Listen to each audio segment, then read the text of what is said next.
اعوذ باللہ من الشیطان الرجیم، بسم اللہ الرحمن الرحیم۔ بہت عرصے سے ہم ایک ایک آیت شروع کر رہے ہیں۔ سٹارٹ میں ہم نے شروع کیا تھا کہ جو صورتیں ہم ڈیلی پڑھتے ہیں ان کا ترجمہ سمجھ آ جائے، یا ان کو صورت کی میری لائف میں کیا امپلیکیشن ہے۔ لیکن جب آپ ایک سورہ کور کر رہے ہوتے ہیں نا، تو جیسے ہم کبھی کبھی انگلش بچوں کو سمجھانے کے لیے بول دیتے ہیں سورہ از لائک اے چیپٹر، جیسے آپ کے پاس کیمسٹری میں یا میتھ میں چیپٹرز ہوتے ہیں، تو سورہ اس طرح ہوتی ہے، لیکن اصل میں سورہ وہ نہیں ہے۔ کیونکہ ادھر کیا ہوتا ہے کہ آپ کے پاس اگر بایو کیمسٹری ہے یا ایک چیپٹر میٹریسز کا ہے، تو وہ صرف پورا چیپٹر اسی ایک سبجیکٹ کے اوپر بات کرے گا۔ قرآن پاک میں ایسے نہیں ہوتا۔ قرآن پاک میں جو سورہ کے نام بھی ہیں، جیسے اگر سورہ کا نام ہے سورہ بقرہ، تو ایسا نہیں ہے وہ پوری سورہ گائے کے بارے میں بات کر رہی ہے، یا اگر ایک سورہ کا نام ہے سورہ عنکبوت، تو ایسا نہیں ہے کہ وہ پوری سورہ صرف مکڑی کے بارے میں بات کر رہی ہے۔ تو سورہ کے نام کیسے دیے جاتے ہیں کہ کیونکہ ایک سورہ کے اندر اتنے سارے ڈائیورس ٹاپکس ہیں، اتنی ساری ڈسکشن ہو رہی ہے، تو یہ پاسبل ہی نہیں ہے کسی انسان کے لیے کہ اس سورہ میں سے ایک ٹاپک نکال کے کہہ دے کہ اچھا یہ سورہ تقویٰ کے بارے میں بات کر رہی ہے، یا یہ سورہ اللہ تعالیٰ کی توحید کے بارے میں بات کر رہی ہے، یا یہ سورہ رسالت کے بارے میں بات کر رہی ہے۔ تو کیونکہ ٹاپکس اتنے زیادہ ہے اس کے اندر، تو نام ایسے دیے جاتے ہیں کہ جو بھی ایک ٹاپک صحابہ کرام کو اس ٹائم لگا کہ اچھا یہ ہمارے لیے پرومیننٹ ہے، اسی لیے ہم دیکھتے ہیں کئی سورج کے کافی سارے نام ہیں، جیسے سورہ فاتحہ کے تین چار سے زیادہ نام ہیں، اور کئی سورج کے تھوڑے زیادہ نام ہیں۔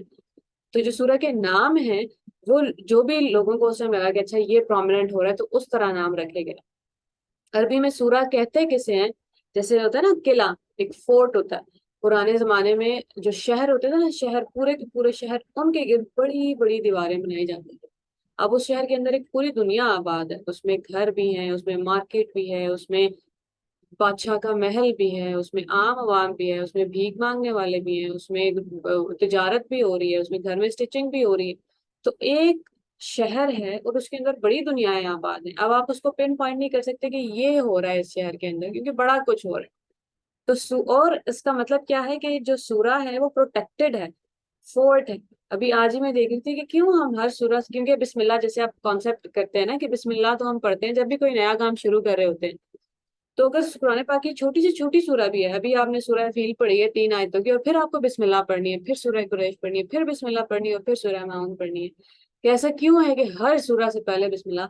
کیونکہ ابھی now we are going to enter a fort, ایک بڑی طاقتور چیز ہے، ایک بڑی پروٹیکٹڈ جگہ ہے جہاں ہم جانے والے ہیں، اور ہمیں نہیں پتا کہ ہم اس کی کتنی وزڈم، کتنا کچھ اپنے اندر امپریس کر سکیں گے۔ تو اللہ کی مدد سب سے پہلے ضروری ہے، اور پھر ہم جاتے ہیں کہ اچھا مجھے اس سورہ سے کچھ سمجھ آ جائے۔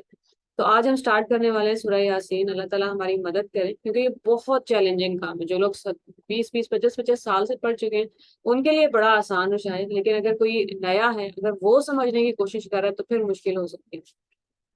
تو سورہ سٹارٹ ہوتی ہے، ہم بہت سورہ دیکھتے ہیں، اکثر سورہ دیکھتے ہیں قرآن پاک میں جو حروف مقطعات سے سٹارٹ ہوتی ہیں، جیسے سورہ بقرہ سٹارٹ ہوتی ہے الف لام میم۔ اب کیا لگتا ہے کہ اس کا کوئی مطلب ہے یا مطلب ہے ہی نہیں؟ کیا لگتا ہے کہ الف لام میم کا کوئی مطلب ہوگا؟ کیونکہ ہمیں پتا تو نہیں ہے مطلب ہے، کیونکہ ہم قرآن پاک سے پرپز لیسنس نہیں ایسوسیٹ کر سکتے۔ اللہ تعالیٰ نے اگر کوئی چیز، تو یاسین، اللہ تعالیٰ جیسے یہ لفظ بولتے ہیں نا، اللہ تعالیٰ نے ان لفظوں کا مطلب رسول اللہ صلی اللہ علیہ وآلہ وسلم کو بھی نہیں بتایا۔ تو جیسے یہ لفظ بولتے ہیں تو ہمیں انسان کو اپنی پوزیشن یاد کروا رہے ہیں کہ ابھی ہم قرآن پاک پڑھنے والے ہیں، اپنی جگہ یاد رکھ کے پڑھنا ہے کہ اس میں ہو سکتا ہے کچھ ایسی باتیں ہیں جو ہمیں لاجکلی نہیں سمجھائی جا رہی، لیکن اگر میرا دل یہ مان گیا کہ یہ اللہ تعالیٰ کی طرف سے ہے، تو پھر اپنی پوزیشن یاد رکھنی ہے۔ اور انسان کو ہمیشہ یاد رہے کہ جتنا بھی علم ہے، جتنی بھی سمجھ مجھے آئے گی اس سورہ سے، اتنی آئے گی جتنی اللہ تعالیٰ نے کھول دیے دروازے میرے اوپر۔ اس کے علاوہ بے پناہ دروازے ہیں جو ابھی بند ہیں، جو آہستہ آہستہ کسی اور پہ کھلیں گے، یا آہستہ آہستہ کھلتے جائیں گے۔ تو یاسین والقرآن الحکیم، قسم ہے حکمت والے قرآن کی۔ اب ہم دیکھتے ہیں کہ قسم قرآن پاک میں صرف مکن قرآن میں ہے کا فارمیٹ ہے کہ اللہ تعالیٰ قسمیں کھاتے ہیں، اور اب ہم دیکھیں گے کہ کیوں قسم کھا کے بات کر رہے ہیں۔ والقرآن، اور قسم ہے قرآن کی۔ قرآن کہتے ہیں کہ ایسی کتاب کو، ایک ایسے ٹیکسٹ کو جو بار بار پڑھا جائے۔ اب قرآن پاک کو بار بار پڑھنے کی ضرورت کیوں ہے؟ کیونکہ انسان بھول جاتا ہے نا۔ صبح اس کو یاد دلایا جاتا ہے کہ تقوی اختیار کرنا ہے، لوگوں سے ایسے ہی ٹریٹ نہیں کرنا جیسے بھی آپ کرنا چاہتے ہیں۔ شام میں وہ پھر بھول جاتا ہے، پھر یاد کرواتے ہیں اللہ تعالیٰ، کیونکہ دوبارہ قرآن پاک پڑھنا ہے نماز میں، پھر دوبارہ یاد کرواتے ہیں 2 گھنٹے بعد اثر میں کہ دوبارہ تقوی اختیار کرو، کہ کہاں چلے گئے۔ اور آج ہی میں مطلب پڑھی تھی، تو قرآن کا مطلب ہے قاف را حمزہ، جو روٹ لیٹرز ہیں، something that is put together, part by part. Quran پاک کے بارے میں سب سے بڑا جو ہوتا ہے نا کرٹیسزم آتا ہے، وہ یہ ہے کہ یہ بڑی رینڈم بک ہے.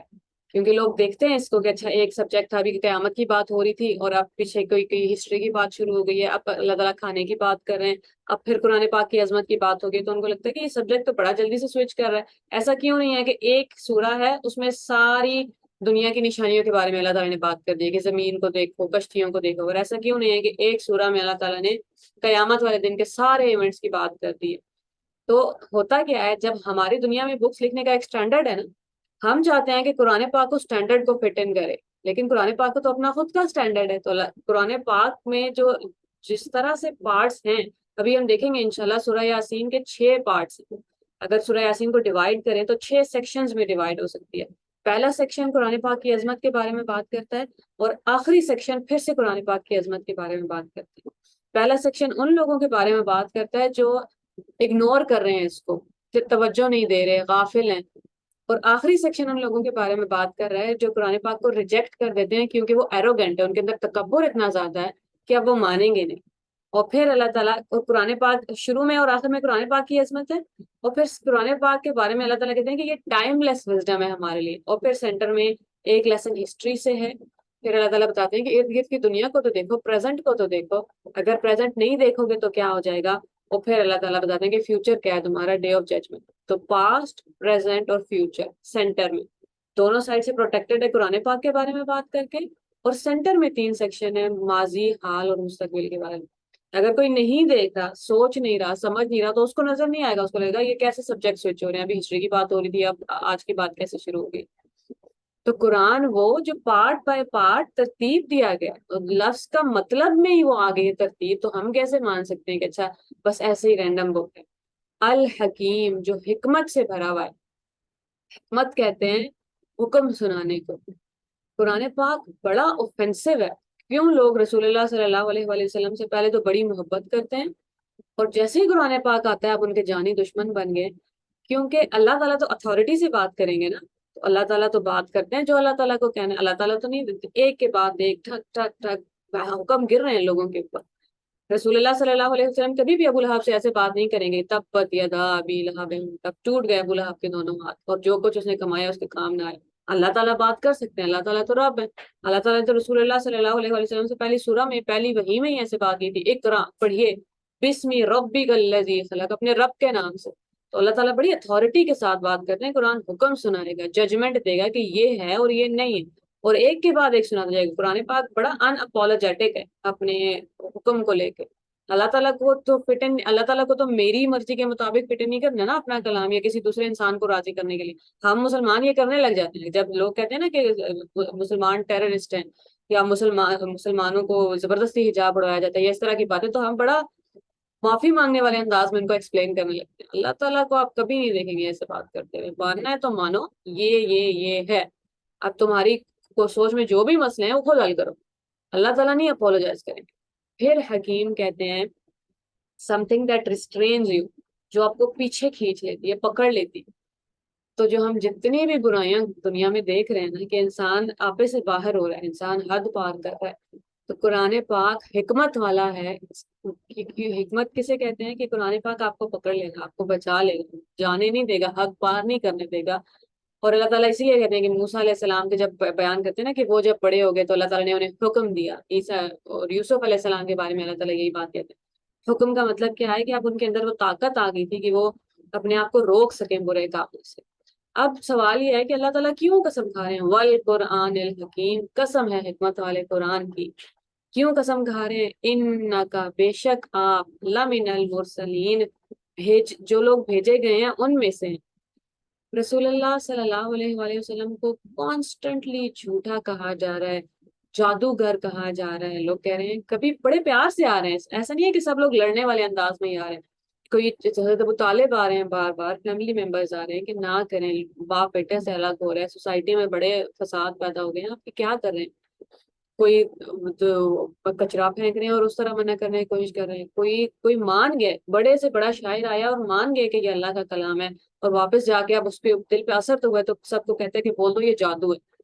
تو جب ایک انسان آپ کو بولے نا کہ آپ جادو کر رہے ہیں، ایک انسان بولے کہ جھوٹے ہیں، تو آپ ہو سکتا ہے اثر نہ لیں. جب 10,000 لوگ ایک ہی بات بول رہے ہوں تو کہیں نہ کہیں you start doubting your self. جب لوگوں نے رسول اللہ صلی اللہ علیہ وسلم سے کہنا شروع کیا تھا نا کہ اللہ تعالیٰ آپ سے ناراض ہو گئے اس لیے وہی نہیں آ رہی، تو کہیں نہ کہیں ان کو آہستہ آہستہ یقین آنے لگ گیا تھا. اس لیے والضحیٰ واللیل اذا سجیٰ اللہ تعالیٰ نے آیتیں ایک کے بعد ایک بھیجی. بار بار تسلی دی، نہیں چھوڑا ہم نے آپ کو. کیونکہ لوگ جب آپ کو انف ٹائمز کچھ بولتے ہیں تو وہ دل میں جگہ بنانے لگ جاتی ہے بات. اب اللہ تعالیٰ انا کیوں بولنا پڑا ہے جب آپ نے کسی کا شک دور کرنا. انا بے شک، کوئی شک نہیں ہے اس بات میں، بے شک آپ ان میں سے ہیں جو بھیجے گئے ہیں، یعنی کہ آپ اکیلے بھی نہیں. جو آپ سے پہلے پیغمبر آئے ہیں، ایک تو آئے ہیں، آپ اکیلے نہیں بھیجے گئے دنیا پہ، اور جو آئے ہیں ان کا بھی ایسی مذاق اڑایا، آپ اکیلے نہیں ہیں. اور پھر علی صراط مستقیم، آپ سیدھے راستے پہ کمیٹڈ ہیں. یعنی کہ الصراط نکرہ ہے، کوئی بھی سیدھا راستہ. یعنی کہ رسول اللہ صلی اللہ علیہ وآلہ وسلم کو کے کردار کو کوئی دیکھے گا تو وہ رسول اللہ صلی اللہ علیہ وسلم نے 40 سال اپنی کریڈیبلٹی بنائی ہے. 40 سال یہ ثابت کیا ہے کہ امین اور صادق کے لقب ایسے عرب والوں سے لینا جو ساری پوئٹری بناتے ہی لوگوں کو نیچے گرانے کے لیے، ان کی خاص طور پہ لوگ پیسے دے کے ان سے لکھواتے تھے کہ اس کی برائی کرنی ہے اور اس کی برائی کرنی ہے. وہ لوگ اگر صادق اور امین کہہ رہے ہیں تو بڑا کردار ہوگا کسی کا. تو اعلیٰ صراط مستقیم، آپ تو سیدھے راستے پر ہیں. اب قرآن پاک اللہ تعالیٰ کی طرف سے بھیجا گیا ہے اور رسول اللہ صلی اللہ علیہ وسلم خود اس کو نہیں بنا رہے. اللہ تعالیٰ کہتے ہیں قرآن پاک خود اس بات کی گواہی ہے. جب قسم کھائی جاتی ہے نا قرآن پاک میں کسی بھی چیز کی، جیسے اللہ تعالیٰ جب قسم کھاتے ہیں والعصر، قسم ہے وقت کی انسان خسارے میں ہے، اس کا مطلب ہے وقت ثابت کرے گا کہ انسان خسارے میں ہے کیونکہ وقت گزر ہے. اب اللہ تعالیٰ کہہ رہے ہیں حکمت والے قرآن کی قسم ہے کہ آپ بھیجے گئے ہیں، اس کا مطلب ہے قرآن ثابت کرے گا کہ یہ آپ کی طرف سے ہو ہی نہیں سکتا تھا، یہ انسان کے لیے پاسبل ہی نہیں ہے. ابھی جب ہم اس سورہ کا اسٹرکچر دیکھیں گے تب ہم دیکھیں گے کہ کیسے پہلی آیت آخری آیت سے میچ کری ہے. ایک سیکشن کے اندر پہلی آیت آخری آیت سے، اور سیکنڈ والی سیکنڈ لاسٹ سے، جو ایک انسان کبھی بات نہیں کر سکتا. ہمیں تو یاد ہی نہیں ہے ابھی 3 جملے، اس سے 3 جملے پہلے ہم نے کیا کہا تھا. اور پھر اب سوال یہ ہے کہ اللہ تعالیٰ نے کہا تھا نا آپ بھیجے گئے ہیں، تو وہ والا سوال اللہ تعالیٰ نے اسکپ کر دیا کہ بھیجا کس نے. اور پھر تنزیل العزیز الرحیم، یہ بڑا ایکسکلیمیشن کے ساتھ اللہ تعالیٰ بات کر رہے ہیں، یہ بڑے کوئی سافٹنس سے بات نہیں ہو رہی. بھیجا گیا ہے، آہستہ آہستہ اتارا گیا ہے. کس نے اتارا ہے؟ العزیز نے. somebody who demands respect and who has authority، وہ جو عزت والا ہے اور وہ جس کے ہاتھ میں طاقت ہے، اتھارٹی ہے. تو وہ جو عزت والا ہے اور جس کے ہاتھ میں اتھارٹی ہے، اب وہ آپ سے ویسے ہی بات کر سکتا ہے جیسے اسے بات کرنی. کبھی کبھی آپ کے پاس عزت ہوتی ہے اور اتھارٹی نہیں ہوتی، دنیا میں ہم دیکھتے ہیں. تو کبھی آپ کے پاس اتھارٹی ہوتی ہے اور عزت نہیں ہوتی. اللہ تعالیٰ کہتے ہیں تو العزیز نے بھیجا ہے، عزت والے نے بھیجا ہے. اور پھر آپ دیکھتے ہیں کہ ساتھ ہی العزیز کے ساتھ اللہ تعالیٰ نے الرحیم بول دیا، بڑی محبت کرنے والے نے، بڑے خیال کرنے والے نے بھیجا. اللہ تعالیٰ کی سب سے بڑی رحمت اور محبت یہ ہے کہ قرآن پاک رسول اللہ صلی اللہ علیہ وآلہ وسلم کے تھرو آئے. قرآن پاک اپنے میسج میں بڑا اوفینسو ہے، ہو سکتا ہے، کیونکہ قرآن پاک کی موسیٰ علیہ السلام پہ جب کتاب نازل ہوئی تھی نا تو وہ مسلمانوں پہ نازل ہوئی تھی، اس میں سارے احکام تھے، اس میں ایسی بات نہیں تھی جیسے قرآن پاک پہ. قرآن پاک نازل ہوا ہے اپنے نام ماننے والے کے اوپر بھی، ہندو کے اوپر، کرسچن کے اوپر، عیسائی یہودی کے اوپر. اور پھر اللہ تعالیٰ جب انہیں آرگیومنٹس پیش کرتے ہیں تو پھر اپنی اللہ تعالیٰ بندے کو بندہ رکھ کے آرگیومنٹس پیش کرتے ہیں. تو میسج میں قرآن بڑا اوفینسو ہے. میسج میں ہم یہ نہیں کہہ سکتے کہ اچھا نہیں کوئی اللہ تعالیٰ نے ایسے نہیں کہا، یہ کہا ہوگا، اور بڑا ہمیں نہیں ضرورت معافی مانگنے کی جب اللہ تعالیٰ اناپولوجیٹکلی بات کر رہے ہیں. قرآن پاک کی سب سے بڑی رحمت یہ ہے کہ جس کے تھرو اللہ تعالیٰ نے بھیجے نا، جو میسنجر ہیں، وہ دنیا کے سب سے مہربان انسان ہیں. وہ اخلاق کے درجے میں دنیا کے سب سے بہترین اخلاق پہ قائم ہیں. وہ جیسے بات کرتے ہیں ایسے دنیا کا کوئی اور انسان نرمی سے، اس نرمی سے بات نہیں کرتا. وہ جیسے اپنے غصے کو قابو کر کے، اپنے درد کو پیچھے ڈال کے، اور لوگوں سے محبت اور پیار سے جس طرح بات. اب جو قرآن پاک کہہ رہا ہے وہ بڑا اوفینسو ہے. قرآن کہہ رہا ہے کہ قریش میں تمہیں ایسے ہی تباہ کر سکتا ہوں اہل قریش جیسے میں نے فرعون کو تباہ کیا. اللہ تعالیٰ تو بڑے غصے میں بات کرے، لیکن جن کے تھرو بلوا رہے ہیں وہ بڑے پیار سے بات کر رہے ہیں. تو یہ کنٹراسٹ ہے. اب ہمارے یہاں کیا ہو گیا ہے، ہم نے قرآن کا میسج نرم کرنا شروع کر دیا. نہیں اللہ تعالیٰ یہ نہیں کہہ رہے، یہ نہیں ہو سکتا. نہیں اللہ تعالیٰ اتنے اوفینسولی تو نہیں بات کر رہے. نہیں کوئی راستہ نکل آئے گا. اور جس طرح ہم لوگوں کو سکھا رہے ہوتے ہیں وہ طریقہ بڑا اوفینسو ہو گیا، وہ ہماری ٹون غصے والی ہو گئی۔ اللہ تعالیٰ بات کر سکتے ہیں غصے میں، میں اور آپ کون ہوتے ہیں غصے میں لوگوں کو بتانے والے کہ اللہ تعالیٰ کیا کہہ رہے ہیں؟ تو العزیز عزت والے نے، اتھارٹی والے نے نازل کیا ہے، الرحیم بڑی محبت سے اور رحم سے نازل کیا۔ اور اسی لیے جو اس کا کنیکشن کیسے ہمیں پتا کیسے ہے، وما ارسلناک الا رحمت للعالمین، رسول اللہ صلی اللہ علیہ وسلم محبت ہے اور رحمت ہے انسانوں کے لیے۔ تو یہ بہت بڑا ٹاسک ہے کہ ہم ایک پوری سورہ کو ایک ساتھ دیکھیں، اور ضرورت اس کی اس لیے محسوس ہوئی ہے کیونکہ ہم دیکھ رہے تھے ارد گرد بھی کہ ہم نے نا قرآن پاک کو اپنی پسند کی آیتیں نکالنی ہیں اس کے اندر سے، اور پھر اللہ تعالیٰ کہتے ہیں بنی اسرائیل سے افتؤمنون ببعض الکتاب، کہ تم کتاب کے کچھ حصوں پہ یقین رکھتے ہو، وتکفرون ببعض، اور باقی حصوں کو ریجیکٹ کر دیتے ہو، باقی حصوں کو اگنور کر دیتے ہو۔ تو جب ہم پوری کی پوری سورہ ایک ساتھ دیکھیں گے نا، تب ہمارے لیے بچ کے بھاگنے کا یا کہیں سے کوئی درمیان کا راستہ نکالنے کی جگہ نہیں بچے گی۔ تو اللہ تعالیٰ ہماری مدد کرے کہ ہم اس میں کامیاب ہو سکیں، اور ماں باپ ذمہ داری اٹھائیں کہ جیسے بچوں کو اسکول بھیجنا، میٹرک کرانا، ایف اے کرانا ضروری ہے، ویسے ہی بچوں کو شروع سے لے کے آخر تک قرآن پاک کا ترجمہ کم از کم ہم سمجھا دیں، سنوا دیں۔ ایک دفعہ جس نے قرآن پاک کی ایکسپلینیشن سن لی ہے نا، وہ ہی کافی ہے، ایکسپلینیشن، ترجمہ نہیں، ترجمہ میں بات اتنی سمجھ نہیں آئے گی۔ کوئی ایکسپلین کر رہا ہو، یوٹیوب پہ ہی کر رہا ہو، یا آپ سیکھیں اور خود بچوں کو سکھائیں کیونکہ وہ آپ کے تھرو گیا ہوگا۔ تو اللہ تعالیٰ کرے کہ ہم قرآن جیسا ہے ویسا لیں، قرآن پاک کی حکمت کو سمجھیں، کہ جب ہم قرآن پاک کو جیسا ہے ویسا لے لیں گے، پھر قرآن پاک ہمیں روک لے گا بھٹکنے سے، پھر قرآن پاک ہمیں روک لے گا لوگوں کو، جو قتل عام ہم دیکھ رہے ہیں ہو رہے ہیں، اور جو کڈنیپنگ ہو رہی ہے، اور جو لا قانونیت ہو گئی ہے، ان سب کا علاج بس یہی ہے کہ اللہ تعالیٰ کی کتاب سے جڑیں۔ السلام علیکم۔